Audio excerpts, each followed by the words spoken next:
The Murphy sex sting that's making national headlines all started with a News 8 investigation by our own Byron Harris. Well, tonight 2020 looks into the local sting that was meant to bust pedophiles and the role Dateline NBC played. ABC Chief Investigative Correspondent Brian Ross is joining us live from New York. News 8 Investigates. Byron Harris is live in our Dallas newsroom. Good afternoon to you both. Good afternoon. Byron, let me begin with you. What made this a news story for you? Well, I think, first of all, there's such a brouhaha over this sting with 23 men arrested. I was wondering, how come nobody's been prosecuted? That was the first question. And then when I actually looked at the show, I noticed that the Murphy police were wearing a TV camera, which is hugely unusual for television news or any journalist, and I thought that needed to be explored.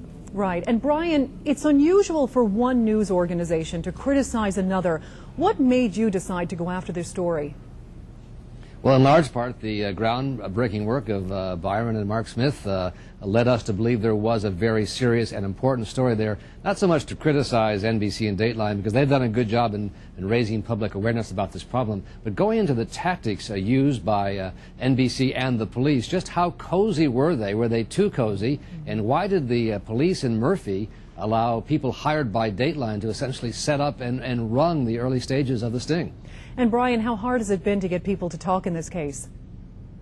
Well, it depends who you're asking. If you're asking for Chief Myrick or NBC, it's been very difficult. We finally had to wait for the chief outside a city council meeting in Murphy. NBC has yet to speak to us on the record on camera, so we're going to use some clips from their program where they recently defended themselves very strongly and essentially said they were tired of their critics, I think pointing to Byron and me. Right. And Byron, you're breaking new ground on this story tonight at 10 after 2020. You want to tell us a little bit about your report? Well, it goes into the coziness question more. Exactly how many people have never been prosecuted or even arrested in this case after as many as 80 or 90 responded to the initial camera sting operation. That's one thing. And then the confessions, which have been an issue.